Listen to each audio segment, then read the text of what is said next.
ರಾಹುಲ್ ಗಾಂಧಿ ಮೈಸೂರಿಗೆ ಬಂದು ಹೋಗ್ತಾರೆ.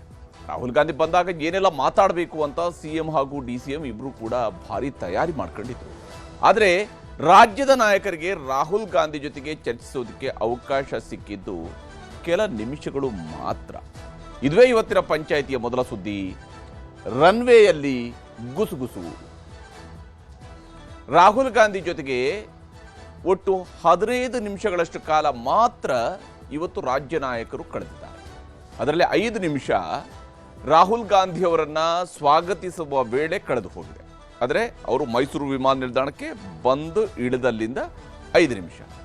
ರಾಹುಲ್ ಗಾಂಧಿ ಅವರು ಮೈಸೂರಿನಲ್ಲಿ ಬಂದು ಹಿಡಿದಂಥವರು ನೇರವಾಗಿ ತಮಿಳುನಾಡಿನ ಗೂಡ್ಲೂರಿಗೆ ಹೋಗಿದ್ದಾರೆ. ಅಲ್ಲೊಂದು ಶಾಲೆ ಕಾರ್ಯಕ್ರಮದಲ್ಲಿ ಭಾಗಿಯಾಗೋದಕ್ಕಾಗಿ ಹೋಗಿದ್ರು. ಅಲ್ಲಿಂದ ವಾಪಸ್ ಮೈಸೂರಿಗೆ ಬಂದಿದ್ದಾರೆ. ಹಾಗೆ ಅವರು ಮೈಸೂರಿಗೆ ವಾಪಸ್ ಬಂದು ಅಂದರೆ ಏರ್ಪೋರ್ಟ್ನಲ್ಲಿ ಬಂದು ಅವರು ಹೆಲಿಕಾಪ್ಟರ್ನಲ್ಲಿ ಇಳಿತಾ ಇದ್ದಂತೆಯೇ ಸುಮಾರು 10 ನಿಮಿಷಗಳ ಕಾಲ ರಾಜ್ಯ ನಾಯಕರ ಜೊತೆಗೆ ಮಾತುಕತೆ ನಡೆದಿದೆ. ಅದರಲ್ಲಿ ಮೊದಲು ಮುಖ್ಯಮಂತ್ರಿಯವರು ಹಾಗೂ ಉಪಮುಖ್ಯಮಂತ್ರಿಯವರು ಜೊತೆಗೇನೆ ರಾಹುಲ್ ಗಾಂಧಿ ಜೊತೆಗೆ ಚರ್ಚಿಸಿದ್ದಾರೆ. ಅದಾದ ಮೇಲೆ ಸಿಎಂ ಸಿದ್ದರಾಮಯ್ಯನವ್ರನ್ನ ಪ್ರತ್ಯೇಕವಾಗಿ ರನ್ವೇನಲ್ಲಿ ನಿಂತುಕೊಂಡು ಪ್ರತ್ಯೇಕವಾಗಿ ಕರ್ಕೊಂಡು ಹೋಗಿ ರಾಹುಲ್ ಗಾಂಧಿ ಮಾತಾಡಿದರು. ಆಮೇಲೆ ಸ್ವಲ್ಪ ಹೊತ್ತು ಡಿಸಿಎಂ ಡಿ ಕೆ ಶಿವಕುಮಾರ್ ಅವ್ರ ಜೊತೆ ಕೂಡ ಮಾತುಕತೆಯನ್ನು ನಡೆಸಿ ಎಲ್ರಿಗೂ ಕೂಡ ಬಾಯ್ ಹೇಳಿ ದೆಹಲಿಗೆ ಹಾರಿದ್ದಾರೆ. ಈಗ ರನ್ವೇಯಲ್ಲಿ ಆಡಿರುವ ಗುಸುಗುಸು ಏನು? ಇದು ಸದ್ಯಕ್ಕೆ ರಾಜ್ಯದ ಕಾಂಗ್ರೆಸ್ ಪಕ್ಷದ ಒಳಗಡೆ ನಡೀತಾ ಇರುವಂತಹ ಚರ್ಚೆ. ಏನು ಮಾತಾಡಿರ್ಬೋದು? ಸಂಪುಟ ಪುನರ್ರಚನೆಗೆ ಏನು ಸಿಎಂ ಸಿದ್ದರಾಮಯ್ಯನವರು ಯೋಚನೆ ಮಾಡ್ತಿದ್ದಾರಲ್ಲ, ಅದಕ್ಕೆ ಅವಕಾಶ ಸಿಗುತ್ತಾ? ಮುಖ್ಯಮಂತ್ರಿ ಬದಲಾವಣೆಗೆ ಡಿಸಿಎಂ ಡಿ ಕೆ ಶಿವಕುಮಾರ್ ಅವರು ಕೇಳ್ತಿದಾರಲ್ಲ, ಅದೇನಾದ್ರೂ ಆಗೋಗ್ಬಿಡುತ್ತಾ? ಆ ವಿಚಾರಗಳನ್ನು ಅವರು ಕೇಳಿದಾರ? ಯಾವ ವಿಚಾರವನ್ನು ಹಾಗಾದ್ರೆ ಒಬ್ಬೊಬ್ಬರಾಗಿ ಮಾತಾಡಿದಾಗ ಏನೇನು ವಿಷಯವನ್ನು ಮಾತನಾಡಿದ್ದಾರೆ, ಇಬ್ಬರು ಜೊತೆ ಸೇರಿ ಮಾತಾಡಿದಾಗ ಏನು ಮಾತನಾಡಿದ್ದಾರೆ, ರಾಹುಲ್ ಗಾಂಧಿ ಅವರಿಗೆ ಏನು ಹೇಳಿದ್ದಾರೆ, ಎಲ್ಲ ಕುತೂಹಲ ಇದ್ದೇ ಇದೆ. ಯಾಕಂದ್ರೆ ರಾಹುಲ್ ಗಾಂಧಿ ಅಂತಿಮವಾಗಿ ಕಾಂಗ್ರೆಸ್ನಲ್ಲಿ ಏನೇ ನಿರ್ಧಾರಗಳಾಗಬೇಕಾದ್ರೆ ಸದ್ಯಕ್ಕೆ ರಾಹುಲ್ ಗಾಂಧಿ ನಿರ್ಧಾರಗಳನ್ನು ಕೈಗೊಳ್ತಾ ಇದ್ದಾರೆ. ಅವ್ರ ಜೊತೆಗೆ ಸಿಕ್ಕಿರುವಂತಹ ಇಬ್ಬರಿಗೂ ಕೂಡ ಸಿಕ್ಕಿರುವಂಥ ತಲಾ 3 ನಿಮಿಷ ಮ್ಯಾಕ್ಸಿಮಮ್, ಇದು 3 ನಿಮಿಷವರೆಗೆ ಇಬ್ಬರಿಗೂ ಕೂಡ ಮಾತುಕತೆಗೆ ಅವಕಾಶ ಸಿಕ್ಕಿದೆ ಅಂತ ಹೇಳಿ ಆ 3 ನಿಮಿಷದಲ್ಲಿ ಏನನ್ನ ಮಾತಾಡಿರಬಹುದು, ಏನಾಗಿದೆ, ಕಾಂಗ್ರೆಸ್ನೊಳಗಡೆ ಏನೆಲ್ಲ ಚರ್ಚೆಗಳು ನಡೀತಾ ಇದ್ದಾವೆ, ಅದನ್ನು ನಿಮಗೆ ಒಂದು ವಿವರವಾದಂಥ ವರದಿ ಮೂಲಕವಾಗಿ ತೋರಿಸ್ತೀನಿ ಇವತ್ತಿನ ಪಂಚಾಯಿತಿಯ ಮೊದಲ ಸುದ್ದಿಯಲ್ಲಿ. ರನ್ವೇಯಲ್ಲಿ ಗುಸುಗುಸು ಬಗ್ಗೆ. ಇನ್ನು ಇವತ್ತಿನ ಪಂಚಾಯಿತಿಯ 2ನೇ ಸುದ್ದಿ, ಗಾಂಧಿ ವರ್ಸಸ್ ಗೋಡ್ಸೆ. ಕಾಂಗ್ರೆಸ್ ನಾಯಕರು ಮನ್ರೇಗಾ ಬದಲು ವಿಬಿಜಿ ರಾಮ್ಜಿ ಕಾಯ್ದೆಯನ್ನ ಜಾರಿಗೆ ತಂದಿರುವ ಕೇಂದ್ರ ಸರ್ಕಾರದ ನಿರ್ಧಾರವನ್ನ ಗಾಂಧಿ ವರ್ಸಸ್ ಗೋಡ್ಸೆ ಹೋರಾಟವಾಗಿ ಪರಿವರ್ತಿಸಲು ಹೊರಟಿದ್ದಾರೆ. ಮಹಾತ್ಮ ಗಾಂಧಿ ಹೆಸರನ್ನ ಬದಲಿಸಿದ ವಿಚಾರವೇ ಈಗ ಕಾಂಗ್ರೆಸ್ಗೆ ಸಿಕ್ಕಿರುವಂತಹ ಅತಿದೊಡ್ಡ ಅಸ್ತ್ರ.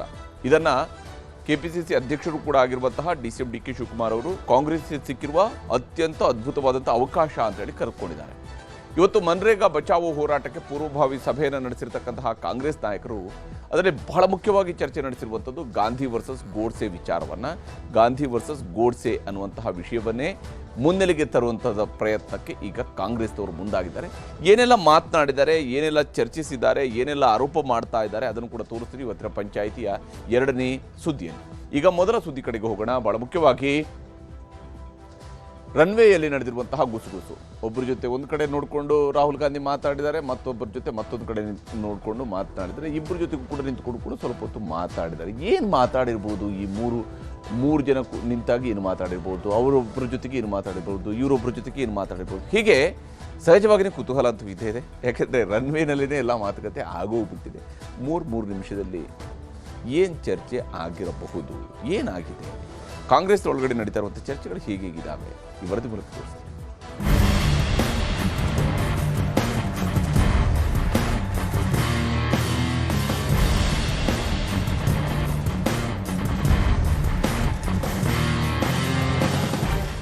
ಮೊದಲು ಸಿಎಂ ಹಾಗೂ ಡಿಸಿಎಂ ಜೊತೆ ಸೇರಿಸಿ ರಾಹುಲ್ ಗಾಂಧಿ ಮಾತುಕತೆ. ಅಲ್ಲಿಂದ ಸಿಎಂ ಸಿದ್ದರಾಮಯ್ಯರನ್ನು ಪ್ರತ್ಯೇಕವಾಗಿ ಪಕ್ಕಕ್ಕೆ ಕರೆದೊಯ್ದು ಗುಸುಗುಸು ಚರ್ಚೆ. ಸಿಎಂ ಜೊತೆ ಮಾತುಕತೆ ನಡೆಸಿದ ನಂತರ ಮತ್ತೆ ಕೆಲ ಹೊತ್ತು ಡಿಕೆ ಶಿವಕುಮಾರ್ ಜೊತೆ ಆಪ್ತ ಸಮಾಲೋಚನೆ.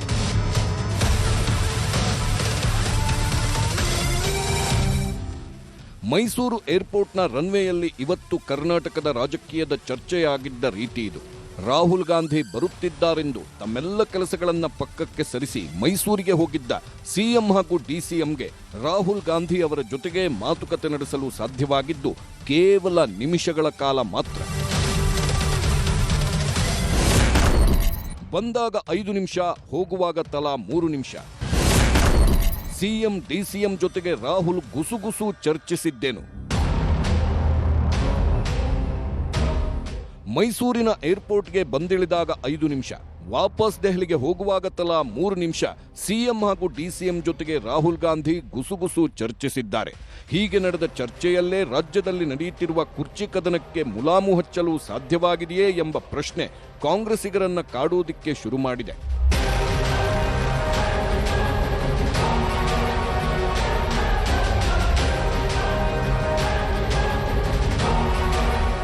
ತಮಿಳುನಾಡಿನ ಊಟಿ ರಸ್ತೆಯಲ್ಲಿರುವ ಗುಡಲೂರಿನ ಸೇಂಟ್ ಥಾಮಸ್ ಇಂಗ್ಲಿಷ್ ಶಾಲೆಯ ಸಿಲ್ವರ್ ಜೂಬಿಲಿ ಕಾರ್ಯಕ್ರಮದಲ್ಲಿ ಪಾಲ್ಗೊಳ್ಳಲು ಇಂದು ರಾಹುಲ್ ಗಾಂಧಿ ಬಂದಿದ್ದರು.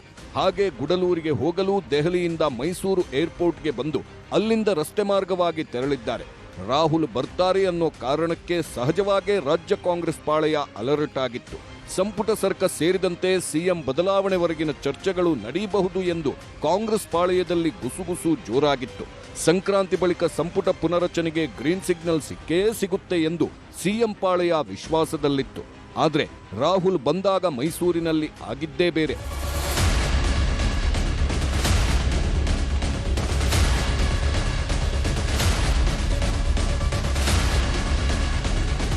ದೆಹಲಿಯಿಂದ ಬಂದು ಮೈಸೂರು ವಿಮಾನ ನಿಲ್ದಾಣಕ್ಕೆ ರಾಹುಲ್ ಬಂದಿಳಿದಾಗ CM Siddaramaiah, DCM DK Shivakumar ಸೇರಿದಂತೆ ಕಾಂಗ್ರೆಸ್ ನಾಯಕರು ಅದ್ಧೂರಿಯಾಗಿ ಸ್ವಾಗತಿಸಿದ್ರು.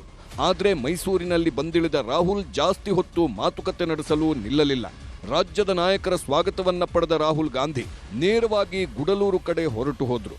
ಕೇವಲ 5 ನಿಮಿಷ ಮಾತ್ರ ಮೈಸೂರು ಏರ್ಪೋರ್ಟ್ನಲ್ಲಿ ಇದ್ದಿದ್ರಿಂದ ಯಾವುದೇ ಚರ್ಚೆಗೆ ಅವಕಾಶ ಸಿಕ್ಕಿರಲಿಲ್ಲ.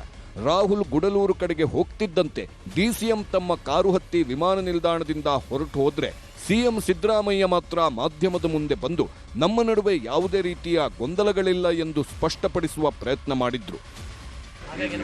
ಗೊಂದಲ ಏನಿದೆ? ಗೊಂದಲ ಏನಪ್ಪ ಇದೆ? ಆ ಥರದ್ದು ಇಲ್ವೇ ಇಲ್ಲ. ಅವೆಲ್ಲ ಪತ್ರಿಕೆಗಳಲ್ಲಿ ಚರ್ಚೆ ಆಗ್ತಾ ಇರೋದು. ಪಾರ್ಟಿನಲ್ಲಿ ಅವೆಲ್ಲ ಇಲ್ವೇ ಇಲ್ಲ. ಎಲ್ಲ MLAಗಳೇ ಮಾತಾಡ್ತಾ ಇಲ್ಲ. ಈಗ ನೀವೇ ಮಾತಾಡ್ತಾ ಇಲ್ಲ. ಡೆಲ್ಲಿಗೆ ಹೋಗ್ತಾ ಇಲ್ಲ. ಆದ್ರೆ ಗುಡಲೂರಿಂದ ಮತ್ತೆ ಮೈಸೂರಿಗೆ ಬಂದು ದೆಹಲಿಗೆ ಹೋಗುವಾಗ ಒಂದಷ್ಟು ಕುತೂಹಲದ ಚರ್ಚೆಗಳು ಏರ್ಪೋರ್ಟ್ನ ರನ್ವೇನಲ್ಲಿ ನಡೆದವು.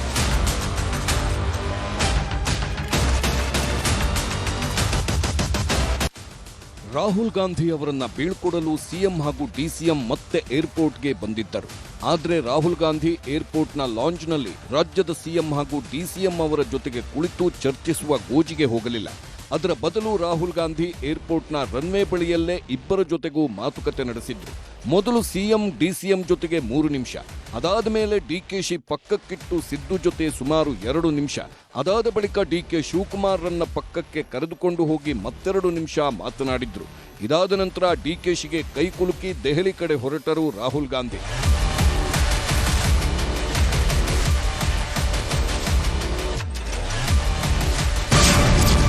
ಮೈಸೂರಿನಲ್ಲಿ ರಾಹುಲ್ ರನ್ವೇ ರಾಜಕೀಯ, ಸಂಪುಟ ಪುನರಚನೆಯೋ ಸಂಕ್ರಾಂತಿಯೋ? ರನ್ವೇನಲ್ಲಿ ನಡೆದಿರುವ ರಾಜಕೀಯ ಗುಸುಗುಸು ಚರ್ಚೆ ಈಗ ಕಾಂಗ್ರೆಸ್ ಪಾಳೆಯದಲ್ಲಿ ಬಿರುಗಾಳಿ ಎಬ್ಬಿಸಿದೆ. ಅಲ್ಲಿ ಏನಾಗಿರಬಹುದು? ರಾಹುಲ್ ಗಾಂಧಿ ಜೊತೆಗೆ ಸಿಎಂ ಸಿದ್ದರಾಮಯ್ಯ ಏನು ಹೇಳಿದ್ರು? ಸಿಎಂ ಬೆನ್ನು ತಟ್ಟುತ್ತಾ ರಾಹುಲ್ ಏನು ಭರವಸೆ ಕೊಟ್ಟರು? ಅದಾದ ನಂತರ ಡಿಕೆ ಶಿವಕುಮಾರ್ ಅಧಿಕಾರ ಹಸ್ತಾಂತರ ವಿಷಯವನ್ನ ರಾಹುಲ್ ಗಮನಕ್ಕೆ ತಂದ್ರ. ಅದಕ್ಕೆ ರಾಹುಲ್ ಪ್ರತಿಕ್ರಿಯೆ ಏನಿತ್ತು? ಯಾಕೆ ಇಬ್ಬರನ್ನೂ ದೆಹಲಿಗೆ ಕರೆಯುವುದಾಗಿ ಹೇಳಿದ್ರು ಎಂಬೆಲ್ಲ ಕುತೂಹಲ ಇದೀಗ ಕಾಂಗ್ರೆಸ್ ಮನೆಯಲ್ಲಿ ಎದ್ದಿದೆ. ಅಲ್ಲಿ ನಿಜಕ್ಕೂ ಮಾತಾಡಿದ್ದು ಏನು ಅನ್ನೋದು ಆ ಮೂವರಿಗೆ ಮಾತ್ರ ಗೊತ್ತು. ಆದರೆ ಸದ್ಯಕ್ಕೆ ಉಭಯ ನಾಯಕರ ಆಪ್ತ ಮೂಲಗಳಿಂದ ಸಿಕ್ಕಿರುವ ಮಾಹಿತಿಯ ಪ್ರಕಾರ ರಾಹುಲ್ ಗಾಂಧಿಯಿಂದ ಸದ್ಯಕ್ಕೆ ಇಬ್ಬರಿಗೂ ದೆಹಲಿಯ ಬುಲಾವ್ ಸಿಗುವ ನಿರೀಕ್ಷೆ ಇದೆ. ರಾಹುಲ್ ಗಾಂಧಿ ಜೊತೆ ಮಾತನಾಡುವಾಗ ಸಂಪುಟ ಪುನರಚನೆ ಚರ್ಚಿಸಲು ಭೇಟಿಗೆ ಸಿಎಂ ಸಮಯಾವಕಾಶ ಕೇಳಿದ್ದಾರೆ ಎನ್ನಲಾಗಿದೆ. ಇದಕ್ಕೆ ಸದ್ಯದಲ್ಲೇ ದೆಹಲಿಗೆ ಕರೆಸಿಕೊಳ್ಳುವುದಾಗಿ ರಾಹುಲ್ ಭರವಸೆ ನೀಡಿದ್ದಾರಂತೆ. ಇನ್ನೂ ಕೆಲ ವಿಚಾರಗಳನ್ನು ಚರ್ಚಿಸಬೇಕು ಎಂದು ಪ್ರಸ್ತಾಪಿಸಿರುವ ಡಿಸಿಎಂ ರಾಜ್ಯದ ಹಿತದೃಷ್ಟಿಯಿಂದ ಈ ವಿಷಯಗಳ ಬಗ್ಗೆ ಮೊದಲು ಇತ್ಯರ್ಥ ಆಗಬೇಕು ಎಂದಿದ್ದಾರೆ. ಹೀಗೆ ರಾಹುಲ್ ಗಾಂಧಿ ಮುಂದೆ ಪರೋಕ್ಷವಾಗಿ ಅಧಿಕಾರ ಹಸ್ತಾಂತರ ಬಗ್ಗೆ ಡಿಕೆಶಿ ಪ್ರಸ್ತಾಪಿಸಿದ್ದಾರೆ. ಇದಕ್ಕೂ ಸದ್ಯದಲ್ಲೇ ದೆಹಲಿಗೆ ಕರೆಸಿಕೊಳ್ಳುವುದಾಗಿ ರಾಹುಲ್ ಭರವಸೆ ನೀಡಿದ್ದಾರೆ. ಇನ್ನು ಸಿಎಂ ಹಾಗೂ ಡಿಸಿಎಂ ಇಬ್ಬರೂ ರಾಹುಲ್ ಜೊತೆಗೆ ಮನ್ರೇಗಾ ಪ್ರತಿಭಟನೆ ಮತ್ತು ವಿಶೇಷ ಅಧಿವೇಶನ ಕರೆಯುವ ವಿಚಾರದ ಬಗ್ಗೆ ಪ್ರಸ್ತಾಪ ಮಾಡಿದ್ದು, ಈ ವಿಚಾರದಲ್ಲಿ ಕಾಂಗ್ರೆಸ್ ಹೋರಾಟ ತೀವ್ರಗೊಳಿಸಲಿದೆ ಎಂದು ಹೇಳಿಕೊಂಡಿದ್ದಾರೆ. ಇನ್ನು ರಾಹುಲ್ ಗಾಂಧಿಯವರನ್ನ ಸ್ವಾಗತಿಸಿದ ನಂತರ ಮಾತಾಡಿದ್ದ ಸಿಎಂ, ಅಧಿಕಾರ ಹಂಚಿಕೆ ಬದಲಾವಣೆ ಸಂಬಂಧ ಯಾವ ಶಾಸಕರೂ ಮಾತಾಡ್ತಿಲ್ಲ, ಹೈಕಮಾಂಡ್ ತೀರ್ಮಾನಕ್ಕೆ ಎಲ್ಲರೂ ಬದ್ಧ ಎಂದು ಹೇಳಿದ್ದರು. MLAಗಳು ಪಾಪ ಅವ್ರಿಗೆ ಗೊತ್ತಿರಲ್ಲ, ಹೈಕಮಾಂಡ್ ಅವ್ರು ಹೇಳಿದಾರೆ, ಅವ್ರಿಗೆ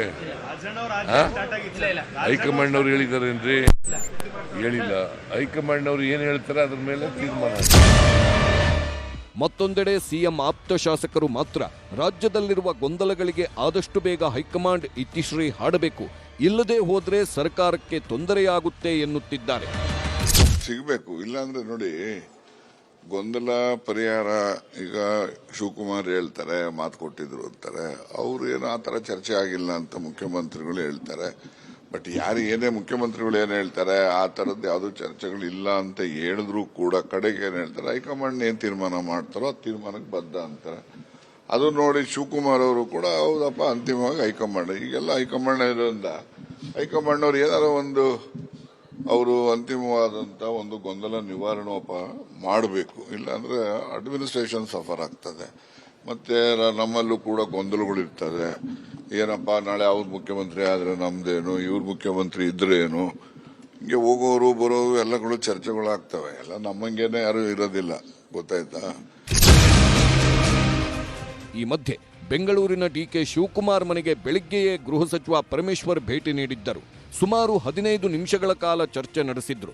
ಮುಖ್ಯಮಂತ್ರಿ ಸ್ಥಾನದ ರೇಸ್ನಲ್ಲಿರುವ ಇಬ್ಬರ ಮಾತುಕತೆ ಸಹಜವಾಗೇ ಕುತೂಹಲ ಮೂಡಿಸಿತ್ತು. ಆದರೆ ಪಕ್ಷದೊಳಗಿನ ಬೆಳವಣಿಗೆಗಳ ಬಗ್ಗೆ ಯಾರೊಬ್ಬರೂ ಗುಟ್ಟು ಬಿಟ್ಟುಕೊಡುತ್ತಿಲ್ಲ. ರಾಹುಲ್ ಗಾಂಧಿ ಭೇಟಿ ಬಗ್ಗೆ ಪಕ್ಷದ ಕೆಲ ಶಾಸಕರು ಮಾತನಾಡಿದ್ರು. ಎಲ್ಲವನ್ನೂ ಹೈಕಮಾಂಡ್ಗೆ ಬಿಟ್ಟಿದ್ದೇವೆ ಎಂದರು.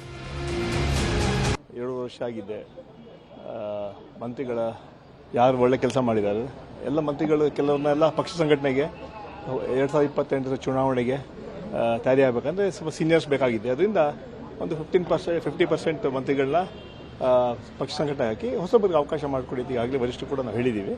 ಬಹುಶಃ ಚರ್ಚೆ ಮಾಡೋ ಸಾಧ್ಯತೆ ಇದೆ. ಅಂತಿಮವಾಗಿ ನಿರ್ಣಯ ಹೈಕಮಾಂಡ್. ಸ್ವತಃ ಮುಖ್ಯಮಂತ್ರಿಗಳೇ ಹೈಕಮಾಂಡ್ ಏನ್ ಹೇಳುತ್ತದ ನಾನು ಕೇಳ್ತೀನಿ ಅಂದ್ರೆ, ನೀವ್ ಯಾಕೆ ಪದೇ ಜನನ ಇಲ್ಲಿ ಬಂದರ್ನೆಲ್ಲ ಕುಕ್ಕಿ ಕೇಳ್ತೀರಿ? ಬಿಟ್ಬಿಡಿ, ಅವರೇ ಹೇಳ್ಯಾರಲ್ಲ. ಹೌದು, ಸಚಿವ ಆಕಾಂಕ್ಷಿನೂ ಆಗಿದ್ದೀನಿ, ಸಚಿವರು ನನಗೆ ಕೊಡ್ತೀನಿ ಅಂತ ಹೇಳಿದರೆ ಆಗೋಣ ಸಚಿವರು. ಈ ಎಲ್ಲ ಬೆಳವಣಿಗೆಗಳ ಮಧ್ಯೆಯೇ ಫೆಬ್ರವರಿ 13ಕ್ಕೆ ಕಾಂಗ್ರೆಸ್ ಸರ್ಕಾರ 1000 ದಿನಗಳನ್ನ ಪೂರೈಸುತ್ತಿದೆ.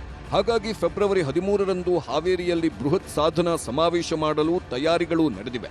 ಕಂದಾಯ ಇಲಾಖೆ ನೇತೃತ್ವದಲ್ಲಿ ಕಾರ್ಯಕ್ರಮ ನಡೆಸಲು ಪ್ಲಾನ್ ಮಾಡಿದ್ದು, ಎಲ್ಲದರ ಉಸ್ತುವಾರಿಯನ್ನ ಡಿಕೆ ಶಿವಕುಮಾರ್ ವಹಿಸಲಿದ್ದಾರೆ. ಜಿಲ್ಲಾ ಪಂಚಾಯತ್, ತಾಲೂಕ್ ಪಂಚಾಯತ್, ಜಿಬಿಎ ಚುನಾವಣೆ ದೃಷ್ಟಿಯಲ್ಲಿಟ್ಟುಕೊಂಡು ಸರ್ಕಾರದ ಸಾಧನೆಗಳನ್ನು ಜನರಿಗೆ ಮನವರಿಕೆ ಮಾಡಿಕೊಡುವ ಪ್ಲಾನ್ ಇದಾಗಿದೆ. ಸಾಧನಾ ಸಮಾವೇಶ ಏನಾದರೂ 1000 ದಿನಗಳ ಸಾಧನಾ ಸಮಾವೇಶ ಅದು ಹಾವೇರಿನಲ್ಲಿ ಮಾಡಬೇಕು ಅಂತ ಯೋಚನೆ ಮಾಡ್ತಾ ಇದ್ದೀವಿ. ಇನ್ನೂ ಅಂತಿಮವಾಗಿ ತೀರ್ಮಾನ ಮಾಡಿಲ್ಲ. ಇಲ್ಲ, ಫೆಬ್ರವರಿ 13ನೇ ತಾರೀಕು. ಕಾಂಗ್ರೆಸ್ನಲ್ಲಿ ಇಷ್ಟೆಲ್ಲ ಆಗ್ತಿರೋವಾಗಲೇ ಬಿಜೆಪಿ ಟಾಂಗ್ ಕೊಟ್ಟಿದೆ. ಕಾಂಗ್ರೆಸ್ ಹೈಕಮಾಂಡ್ನಿಂದಾಗೆ ಅಧಿಕಾರ ಹಂಚಿಕೆ, ಸೀಟಿಗಾಗಿ ಫೈಟ್ ನಡೀತಿದೆ ಎಂದಿದೆ. ಕಾಂಗ್ರೆಸ್ ಹೈಕಮಾಂಡ್ ಬಹಳ ಅಸಮರ್ಪಕವಾಗಿದೆ, ಇನ್ಕೇಪಬಲ್. ಅವ್ರ ನೀತಿ ಏನಪ್ಪಾ ಅಂತಂದ್ರೆ, ಯಾವುದೇ ನಿರ್ಧಾರವನ್ನ ತೆಗೆದುಕೊಳ್ಳದೇ ಇರುವುದೇ ಅವ್ರ ನೀತಿ. ಯಾವ್ದಾದ್ರು ಇಶ್ಯೂ ಇದ್ರೆ ಸಮಯಕ್ಕೆ ತಾನೇ ಸತ್ತು ಹೋಗ್ಲಿ, ಅದಕ್ಕೆ ಯಾವುದೇ ಪರಿಹಾರ ಕೊಡೋಂಗಿಲ್ಲ ಅನ್ನುವಂತ ನೀತಿ ಇದೆ. ಹೇಗೆ ಒಂದು ಗಡಿಯಾರ ಸಂಪೂರ್ಣ ಕೆಟ್ಟು ಹೋಗಿ ಬಂದಾಗ ನಿಂತರೂ ಕೂಡ ದಿವಸದಲ್ಲಿ 2 ಸರಿ ಸಮಯ ಹೇಳ್ತದೆ, ತೋರಿಸ್ತದೆ. ಇದು ಕೆಟ್ಟು ಹೋಗಿರುವಂತದ್ದು. ಅವರು ಮೈಸೂರಲ್ಲರ ಭೇಟಿ ಆಗಲಿ, ದಿಲ್ಲಿಯರ ಭೇಟಿ ಆಗಲಿ, ರಾಜೀವ್ ಗಾಂಧಿನ, ರಾಹುಲ್ ಗಾಂಧಿನ, ಕರ್ನಾಟಕಕ್ಕಂತೂ ಒಳ್ಳೇದಾಗೋದಿಲ್ಲ. ಕರ್ನಾಟಕಕ್ಕೆ ಒಳ್ಳೇದಾಗುವಂತ ಕೆಲಸವೇ ಇಲ್ಲ. ಸಂಕ್ರಾಂತಿಗೆ ಒಂದಷ್ಟು ಬದಲಾವಣೆಗಳು ಆಗ್ತವೆ ಎಂಬ ಚರ್ಚೆಗಳ ಮಧ್ಯೆಯೇ ರಾಹುಲ್ ಬಂದು ಹೋಗಿದ್ದು, ರನ್ವೇನಲ್ಲೇ ರಾಜಕೀಯ ಮಾಡಿದ್ದು ಇನ್ನಷ್ಟು ಕುತೂಹಲಕ್ಕೆ ಎಡೆಮಾಡಿಕೊಟ್ಟಿದೆ. ಸಿಎಂ ಹಾಗೂ ಡಿಸಿಎಂ ಇಬ್ಬರೂ ಈಗ ದೆಹಲಿಯಿಂದ ಬುಲಾವ್ ಬರುವ ನಿರೀಕ್ಷೆ ಇಟ್ಟುಕೊಂಡಿದ್ದು, ರಾಹುಲ್ ಗಾಂಧಿ ಮತ್ತೆ ವಿದೇಶ ಪ್ರವಾಸಕ್ಕೆ ತೆರಳುವ ಮೊದಲೇ ರಾಜ್ಯದ ಗೊಂದಲಗಳಿಗೆ ಪರಿಹಾರ ಸಿಗುತ್ತದೆ ಎಂದು ನೋಡಬೇಕಿದೆ. Bureau report, news 18. ಇವತ್ತು ದೆಹಲಿಗೆ ಕರೆದಿದ್ದಾರಂತೆ, ಬನ್ನಿ ಅಂತ ಹೇಳಿ ಹೇಳಿದ್ದಾರೆ, ಕರಿತೀನಿ ಅಂತ ಹೇಳಿದಾರಂತೆ. ಬಹುತೇಕ 16 ಅಥವಾ 17ನೇ ತಾರೀಕಿನ ಒಳಗಡೆ ದೆಹಲಿಗೆ ಕರೆದ್ರೆ ಆಯಿತು. ಎಲ್ಲೇ ಹೋದರೆ ಈ ತಿಂಗಳ ಅಂತ್ಯದವರೆಗೂ ಕೂಡ ದೆಹಲಿಯಲ್ಲಿ ಯಾವುದೇ ಮೀಟಿಂಗ್ಗಳು ನಡೆಯೋದಿಲ್ಲ. ರಾಹುಲ್ ಗಾಂಧಿಯವರು ವಿದೇಶ ಪ್ರವಾಸಕ್ಕೆ ತೆರಳುತ್ತಾರೆ ಅನ್ನೋಂಥ ಮಾಹಿತಿ ಇದೆ. ಹೀಗಾಗಿ ರಾಜ್ಯ ಕಾಂಗ್ರೆಸ್ ನಾಯಕರುಗಳು ನಿರೀಕ್ಷೆ ಮಾಡ್ತಿರೋದು ಸಂಕ್ರಾಂತಿ ಮುಗಿದ ಮಾರನೇ ದಿವಸನೇ ದೆಹಲಿಗೆ ಹೋಗೋದ್ರ ಬಗ್ಗೆ. ಅದಕ್ಕೆ ರಾಹುಲ್ ಗಾಂಧಿ ಕರೀತಾರಾ ಕರಿಯಲ್ವಾ ಅದು ಕೂಡ ನೋಡಬೇಕಾಗಿದೆ. ಎರಡನೇ ಸುದ್ದಿ ಕಡೆಗೆ ಹೋಗೋಣ. ಗಾಂಧಿ ವರ್ಸಸ್ ಗೋಡ್ಸೆ. ಇದು ಸದ್ಯಕ್ಕೆ ಕಾಂಗ್ರೆಸ್ನವರು ಮನ್ರೇಗಾ ಹೆಸರನ್ನ ಬದಲಿಸೋದಕ್ಕೆ ಹೊರಟಿರುವಂತಹ ಕೇಂದ್ರ ಸರ್ಕಾರದ ನಿರ್ಧಾರ, ಬದಲಿಸಿರತಕ್ಕಂತಹ ಕೇಂದ್ರ ಸರ್ಕಾರದ ನಿರ್ಧಾರದ ವಿರುದ್ಧ ಬಿಡ್ತಾ ಇರುವಂತಹ ವಾಗ್ಬಾಣಗಳು ಹೇಗಿದೆ ಅನ್ನೋದು ನಿಮಗೆ ತೋರಿಸ್ತಾ ಹೋಗ್ತೀನಿ. ಬಹಳ ಮುಖ್ಯವಾಗಿ ಮನ್ರೇಗಾದ ವಿರುದ್ಧ ಮಹಾಯುದ್ಧವನ್ನು ಈಗಾಗಲೇ ಕಾಂಗ್ರೆಸ್ನವರು ಸಾರಿದ್ದಾರೆ. ಮನ್ರೇಗಾ ಬಚಾವೋ ಸಂಗ್ರಾಮಕ್ಕೆ, ಮನ್ರೇಗಾ ವಿಚಾರದಲ್ಲಿ ಮಹಾಯುದ್ಧವನ್ನು ಸಾರಿದ್ದಾರೆ ಜಿ ರಾಮ್ಜಿ ವಿರುದ್ಧ. ಮನ್ರೇಗಾ ಬಚಾವೋ ಸಂಗ್ರಾಮಕ್ಕೆ ಕಾಂಗ್ರೆಸ್ಸಿಗರು ಕರೆಯನ್ನ ಕೊಟ್ಟಿದ್ದಾರೆ. ವಿಶೇಷವಾಗಿ ವಿಧಾನಸಭಾ ಕ್ಷೇತ್ರಗಳಲ್ಲಿ ಮನ್ರೇಗಾ ಬಚಾವೋ ಧರಣಿಯನ್ನು ನಡೆಸುವಂಥದ್ದು ಕಾಂಗ್ರೆಸ್ಸಿಗರ ಉದ್ದೇಶ. ಅದಕ್ಕೆ ಬೇಕಾದಂತಹ ತೀರ್ಮಾನವನ್ನು ಇವತ್ತಿನ ಸಭೆಯಲ್ಲಿ ಕೈಗೊಂಡಿದ್ದಾರೆ. ವಿಧಾನಸಭಾ ಕ್ಷೇತ್ರವಾರು ಪ್ರತಿ ಕ್ಷೇತ್ರದಲ್ಲೂ ಕೂಡ ಕೇಂದ್ರ ಸರ್ಕಾರದ ವಿರುದ್ಧ ಪಾದಯಾತ್ರೆಯನ್ನು ನಡೆಸಬೇಕು ಅನ್ನುವಂಥದ್ದು ಸದ್ಯಕ್ಕೆ ಕಾಂಗ್ರೆಸ್ಸಿಗರು ಮಾಡ್ಕೊಂಡಿರ್ತಕ್ಕಂತಹ ರಣತಂತ್ರ. 5ರಿಂದ 10 ಕಿಲೋಮೀಟರ್ವರೆಗೆ ಪಾದಯಾತ್ರೆ ನಡೆಸಬೇಕು. ಆಯಾ ವಿಧಾನಸಭಾ ಕ್ಷೇತ್ರ ವ್ಯಾಪ್ತಿಯಲ್ಲಿ 5ರಿಂದ 10 ಕಿಲೋಮೀಟರ್ ತನಕ ಪಾದಯಾತ್ರೆ ನಡೆಸಬೇಕು. ಅದಾದಮೇಲೆ ಧರಣಿ, ಅದಾದಮೇಲೆ ತಹಶೀಲ್ದಾರರಿಗೆ ಮನವಿ ಪತ್ರವನ್ನು ಸಲ್ಲಿಸುವಂಥದ್ದು. ಹೀಗೆ 5ರಿಂದ 10 ಕಿಲೋಮೀಟರ್ನ ಪಾದಯಾತ್ರೆಗೆ ಈಗ ಕಾಂಗ್ರೆಸ್ಸಿಗರು ಮುಂದಾಗಿದ್ದಾರೆ. ಧರಣಿ ಯಶಸ್ವಿಗೊಳಿಸೋದಕ್ಕೆ ಕೆಪಿಸಿಸಿಯಿಂದ ವೀಕ್ಷಕರನ್ನು ಕೂಡ ನೇಮಕ ಮಾಡಲಾಗಿದೆ. ಯಾಕಂದರೆ ಕಾಂಗ್ರೆಸ್ನವರು ಬೆಂಗಳೂರಿನಿಂದ ಹೇಳಿದಂತಹ ಕೊಟ್ಟಂಥ ಆದೇಶ ಹಳ್ಳಿಯಲ್ಲಿ ನಡೆಯಲ್ಲ ಅನ್ನುವಂಥದ್ದು ಕಾಂಗ್ರೆಸ್ ನಾಯಕರುಗಳಿಗೆ ಗೊತ್ತಿದೆ. ಅದಕ್ಕಾಗಿ ವೀಕ್ಷಕರ ನೇಮಕ ಮಾಡ್ತಾ ಇದ್ದಾರೆ. ಧರಣಿ ನಡೆಸದ ಕ್ಷೇತ್ರಗಳ ನಾಯಕರ ಮೇಲೆ ಕ್ರಮ ಕೈಗೊಳ್ತಾರಂತೆ. ನೋಡಿ, ಧರಣಿ ಇಲ್ಲಿ ನಡೆಸಿರುವ ಅವರ ವಿರುದ್ಧ ಕ್ರಮ ಕೈಗೊಳ್ತೀವಿ ಅಂತ ಕೂಡ ಆ ಮೂಲಕವಾಗಿ ಒತ್ತಡವನ್ನು ಕೂಡ ಹೇರ್ತಾ ಇದೆ. ನಾಳೆಯ ಕ್ಯಾಬಿನೆಟ್ ಸಭೆಯಲ್ಲಿ ಹೋರಾಟದ ಬಗ್ಗೆ ಅಂತಿಮ ಮುದ್ರೆಯನ್ನು ಒತ್ತೋದಕ್ಕೆ ಈಗ ಕಾಂಗ್ರೆಸ್ ನಾಯಕರು ತೀರ್ಮಾನಿಸಿದೆ. ಸರ್ಕಾರದ ಭಾಗವಾಗಿಯೂ ಕೂಡ ಈ ಹೋರಾಟ ಇರುತ್ತೆ. ಹೀಗಾಗಿ ಸರ್ಕಾರವೂ ಇದರ ಭಾಗ ಆಗಿರುವುದರಿಂದಾಗಿ ಕ್ಯಾಬಿನೆಟ್ ಸಭೆಯನ್ನು ಕರೆದಿದ್ದಾರೆ, ವಿಶೇಷ ಕ್ಯಾಬಿನೆಟ್ ಸಭೆಯನ್ನು. ಅದೊಂದು ವಿಶೇಷ ಅಧಿವೇಶನಕ್ಕಾಗಿ ಕರೆದಿರುವಂತಹ ಕ್ಯಾಬಿನೆಟ್ ಸಭೆ ಅಂತ ಕೂಡ ಹೇಳಲಾಗಿದೆ. ಆ ನಿರ್ಧಾರಗಳು ನಾಳೆ ಪ್ರಕಟಗೊಳ್ಳಬಹುದು. ಮನ್ರೇಗಾ ವಿರುದ್ಧದ ಹೋರಾಟಕ್ಕಾಗಿಯೇ ವಿಶೇಷ ಸಚಿವ ಸಂಪುಟ ಸಭೆಯನ್ನು ರಾಜ್ಯ ಸರ್ಕಾರ ಕರೆದಿದೆ. ನಾಳೆ ವಿಧಾನಸೌಧದಲ್ಲಿ ಸಭೆ ಹೋರಾಟದ ಜವಾಬ್ದಾರಿಯನ್ನು ಹೊರೋದಕ್ಕೆ ತಾಕೀತನ್ನು ಕೂಡ ಮಾಡಲಾಗುತ್ತೆ. ಎಲ್ಲ ಸಚಿವರುಗಳಿಗೂ ಕೂಡ ಅವರವರ ಉಸ್ತುವಾರಿ ಜಿಲ್ಲೆಗಳಲ್ಲಿ ಅವರದೇ ಉಸ್ತುವಾರಿಯಲ್ಲಿ ಹೋರಾಟಗಳು ನಡಿಬೇಕಾಗುತ್ತೆ. ಕಾಂಗ್ರೆಸ್ ಸೋತಿರುವಂತಹ ಕ್ಷೇತ್ರಗಳಲ್ಲೇ ದೊಡ್ಡ ಮಟ್ಟದ ಹೋರಾಟವನ್ನು ಸಂಘಟಿಸುವಂಥದ್ದು ಕಾಂಗ್ರೆಸ್ನ ಸದ್ಯದ ಉದ್ದೇಶ ಮತ್ತು ಅದರ ಜವಾಬ್ದಾರಿಯನ್ನು ಶಿವಕುಮಾರ್ ಅವರಿಗೆ ಕೊಡಲಾಗಿದೆ. ಕೇಂದ್ರ ಸರ್ಕಾರದ ವಿರುದ್ಧ ಕಾಂಗ್ರೆಸ್ ನಾಯಕರು ತೀವ್ರ ಆಕ್ಷೇಪವನ್ನು, ಆಕ್ರೋಶವನ್ನು, ಅಸಮಾಧಾನವನ್ನು, ಆರೋಪಗಳನ್ನು ಮಾಡ್ತಾ ಇದ್ದಾರೆ.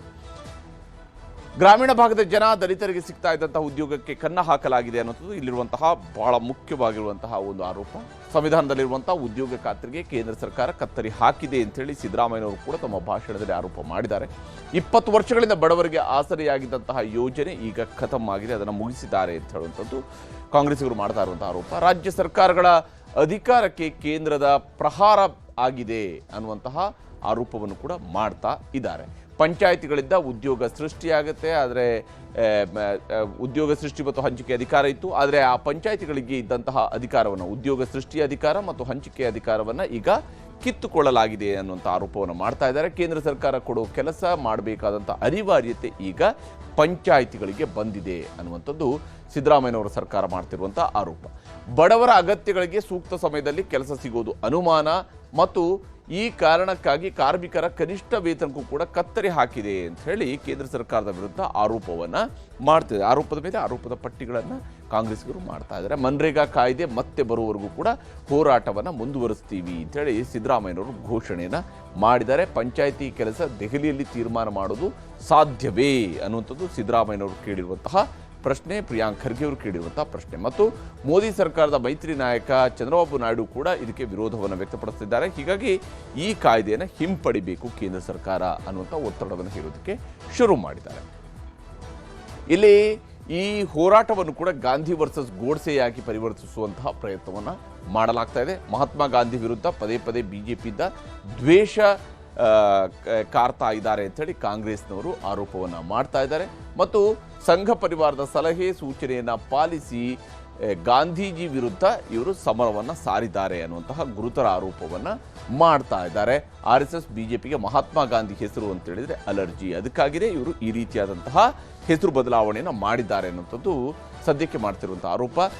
ಗಾಂಧೀಜಿ ಪ್ರತಿಮೆ ಮುಂದೆ ಪ್ರತಿಭಟನೆ ಮಾಡುವ ಹಕ್ಕನ್ನು ಕೂಡ ಈಗ ಬಿಜೆಪಿಯವರು ಕಳ್ಕೊಂಡಿದ್ದಾರೆ ಅಂತ ಹೇಳಿ ಆರೋಪವನ್ನು ಮಾಡ್ತಾ ಇದ್ದಾರೆ, ವಾಗ್ದಾಳಿಯನ್ನು ನಡೆಸಿದ್ದಾರೆ. ಬಿಜೆಪಿಯವರು ಹಿಂದೆಯೂ ಗಾಂಧೀಜಿಯನ್ನು ಕೊಂದರು, ಪದೇ ಪದೇ ಕೊಲ್ತಾ ಇದ್ದಾರೆ. ಈ ರೀತಿಯಾದಂತಹ ಕೆಲಸಗಳ ಮೂಲಕವೂ ಕೂಡ ಗಾಂಧೀಜಿಯನ್ನು ಮತ್ತೆ ಮತ್ತೆ ಕೊಲ್ತಿದ್ದಾರೆ ಅಂತ ಹೇಳಿ ಬಿಜೆಪಿಯವರು ಗಾಂಧೀಜಿ ಪರ ನಿಲ್ಲಲ್ಲ, ಗೋಡ್ಸೆ ಪರ ನಿಲ್ತಾರೆ ಅಂತ ಹೇಳಿ ಆರೋಪವನ್ನು ಮಾಡಿದ್ದಾರೆ ಕಾಂಗ್ರೆಸ್ ನಾಯಕರು. ಇವತ್ತು ಇದು ಪೂರ್ವಭಾವಿ ಸಭೆಯಲ್ಲೇ ಈ ಮಟ್ಟಿಗಿನ ವಾಗ್ದಾಳಿ ನಡೆದರೆ ಮುಂದೇನು ಅನ್ನುವಂಥ ಕುತೂಹಲ ಇದ್ದೇ ಇದೆ. ಇವತ್ತಿನ ವಾಗ್ದಾಳಿಯ ಸ್ವರೂಪ ಹೇಗಿತ್ತು ಅನ್ನೋದನ್ನು ತೋರಿಸ್ತೀನಿ. ಜೀವಿಕ್ ಮಿಷನ್ ಗ್ರಾಮೀಣ ಅಂದರೆ ಅದು ಶ್ರೀರಾಮ ಅಲ್ಲ. ಆ ಥರ ಈ ಕಾಯ್ದೆ ಈ ಹೆಸರು Viksit Bharat Rozgar, guarantee for Rozgar Ajeevika mission Gramin ಅಂತ ಇದರ ಅರ್ಥ. ರಾಮ್ ಅಲ್ಲ, ದಶರಥ ರಾಮನೂ ಅಲ್ಲ, ಸೀತಾರಾಮನೂ ಅಲ್ಲ, ಕೌಶಲ್ಯ ರಾಮನೂ ಅಲ್ಲ, ಯಾವ ರಾಮನೂ ಅಲ್ಲ. ಅದು ನಾಥೂರಾಮ್ ಗೋಡ್ಸೆ, ಈಗಾಗಲೇ ಹೇಳಿದ್ದಾರೆ, ನಾಥೂರಾಮ್ ಗೋಡ್ಸೆ ಅದನ್ನು ಮಾಡಿರ್ತಕ್ಕಂಥದ್ದು. ಸೊ ಅದರಿಂದ ಇವರು ಮಹಾತ್ಮ ಗಾಂಧಿಯನ್ನು ಕೊಂದಾಕ್ತವ್ರು ಯಾರು? ನಾಥೂರಾಮ್ ಗೋಡ್ಸೆ. ಈ ನರೇಂದ್ರ ಮೋದಿ ಅವರ ಸರ್ಕಾರ ಮತ್ತೊಮ್ಮೆ ಮಹಾತ್ಮ ಗಾಂಧೀಜಿಯನ್ನು ಕೊಂದಾಕಿದ್ದಾರೆ. ಹಿಂದೆ ಬಿಜೆಪಿಯವರು ಗಾಂಧೀಜಿಯವರ ಹೆಸರಿಟ್ಟು ಗಾಂಧೀಜಿಯವನ್ನ ಕೊಂದ್ರು. ಈಗ ಅವರ ಹೆಸರನ್ನ ಕೊಂದಿದ್ದಾರೆ. ನಾನು ಯಾವ್ದೋ ಟಿವಿಲಿ ಹೇಳಿದೆ, ಇನ್ನೇನಪ್ಪ ನಮ್ಮ ಜೋಬಲ್ಲಿ ನೋಟ್ ಮಾಡಿಕೊಂಡಿದೀವಿ, ಆ ನೋಟಲ್ಲಿರೋ ಗಾಂಧಿ ಫೋಟೋನು ತೆಗೆದಾಕ್ಬಿಡ್ರಪ್ಪ ಅಂತ ಅಂದ್ಬಿಟ್ಟು ತೋರಿಸ್ದೆ. ಈ ನೋಟಲ್ಲಿ ಗಾಂಧಿ ಇದ್ದಾರೆ, ಈ ಗಾಂಧಿನೂ ತೆಗೆದಾಕ್ಬಿಡಿ ಅಂತೇಳಿ ಹೇಳ್ದೆ ನಾನು. ಅದು ಬಹಳ ದೊಡ್ಡ ಟ್ರೋಲ್ ನಡೀತು. ಆ ಕಾಲನೂ ಬರ್ಬೋದು ಅಂತ ಅವ್ನು ಯಾರೊಬ್ಬ ಮಾತಾಡಿದ್ದ. ಇದು ರಾಮನ ಹೆಸರಲ್ಲಿ ಬಿಲ್ ಮಾಡಿಲ್ಲ. ಇದು ಸೀತಾರಾಮೂ ಅಲ್ಲ, ದಶರಥ್ ರಾಮನೂ ಅಲ್ಲ. ಇದು ನಾಥೂರಾಮ್ ಗೋಡ್ಸೆ. ಗಾಂಧಿ ಅವ್ರನ್ನ ತೆಗೆದುಬಿಟ್ಟು ಇವರು ರಾಮ್ಜಿ ಅಂತ ಹೇಳಿದಾರಲ್ಲ, ನಾಥೂರಾಮ್ ಗೋಡ್ಸೆ ಇದು. ಇವರು ರಾಮ್ ರಾಜ್ಯ ಕಟ್ಟಬೇಕಂತ ಇದಾರಲ್ಲ, ರಾಮ್ ರಾಜ್ಯ ಕಟ್ಟಬೇಕು ಅಂದ್ರೆ ಆ ರಾಮ್ ರಾಜ್ಯದಲ್ಲಿ ಕಾರ್ಮಿಕರಿಗೆ ಜಾಗ ಇಲ್ವಾ? ಆ ರಾಮ್ ರಾಜ್ಯದಲ್ಲಿ ಗ್ರಾಮೀಣ ಮಟ್ಟದಲ್ಲಿ ಅಧಿಕಾರವನ್ನ ಯಾರು ನಡೆಸ್ಬೇಕಂತ ಗೊತ್ತಾಗಬೇಕಲ್ವಾ? ಆ ರಾಮ್ ರಾಜ್ಯದಲ್ಲಿ ಸಂವಿಧಾನ ಇಲ್ವಾ? ಆದ್ರಿಂದ ನಾವು ಆ ನೆರೇಟಿವ್ಗೆ ಹೋಗೋದೇ ಬೇಡ. ಹೀಗೆ ಇಲ್ಲಿ ಮನ್ರೇಗಾ ಹೆಸರನ್ನ ಬದಲಿಸಿರುವಂತಹ ವಿಚಾರವನ್ನು ಮುಂದಿಟ್ಟುಕೊಂಡು ಕಾಂಗ್ರೆಸ್ ನಾಯಕರು ಅತ್ಯಂತ ಪ್ರಬಲ ಹೋರಾಟವನ್ನು ಸಂಘಟಿಸುವುದರ ಕಡೆಗೆ ಸಂಕಲ್ಪವನ್ನು ತೊಟ್ಟಿದ್ದಾರೆ. ಮತ್ತು ಈಗಾಗಲೇ AICC ಅಧ್ಯಕ್ಷರಾಗಿರುವಂತಹ ಮಲ್ಲಿಕಾರ್ಜುನ ಖರ್ಗೆ ಅವರು ಕೂಡ ರಾಜ್ಯ ಕಾಂಗ್ರೆಸ್ ನಾಯಕರಿಗೆ ತಾಕೀತು ಮಾಡಿದ್ದಾರೆ. ನೀವು ಸುಮ್ಮನೆ ಇದ್ರೆ ಹೇಗೆ ಅನ್ನುವಂತಹ ಪ್ರಶ್ನೆಯನ್ನು ಕೇಳೋದ್ರ ಮೂಲಕವಾಗಿ ರಾಜ್ಯ ನಾಯಕರುಗಳ ಕಿವಿ ಹಿಂಡೋ ಕೆಲಸ ಅವರು ಮಾಡಿದ್ದಾರೆ. ಈಗ ಇವರು ಕೂಡ ರಾಮ್ಜಿ ವಿರುದ್ಧ ತೀವ್ರ ಸ್ವರೂಪದ ಹೋರಾಟವನ್ನು ಮಾಡಬೇಕು, ಇದನ್ನೊಂದು ಜನಾಂದೋಲನವಾಗಿ ಪರಿವರ್ತಿಸಬೇಕು ಅನ್ನುವಂತಹ ನಿಟ್ಟಿನಲ್ಲಿ ಕೂಡ ಪ್ಲಾನನ್ನು ಮಾಡ್ಕೊಂಡಿದ್ದಾರೆ. ವಿಶೇಷ ಅಂತ ಹೇಳಿದರೆ DK ಶಿವಕುಮಾರ್ ಅವರೇ ಹೇಳಿದ್ದಾರೆ, ತನ್ನ ಹೋರಾಟ ಶುರುವಾಗುವಂಥದ್ದೇ ಶಿಕಾರಿಪುರದಿಂದ ಅಂತೇಳಿ. ಅಂದರೆ ಬಿಜೆಪಿಯ ರಾಜ್ಯಾಧ್ಯಕ್ಷರ ಕ್ಷೇತ್ರದಿಂದಲೇ, ತವರು ಕ್ಷೇತ್ರದಿಂದಲೇ ಹೋರಾಟವನ್ನು ರೂಪಿಸುವಂಥದ್ದಕ್ಕೂ ಕೂಡ ಮುಂದಾಗಿದ್ದಾರೆ. ಯಾವ್ಯಾವ ಸ್ವರೂಪದಲ್ಲಿ ಇದು ನಡೆಯುತ್ತೆ ಅನ್ನೋದನ್ನು ನೋಡಬೇಕಾಗಿದೆ.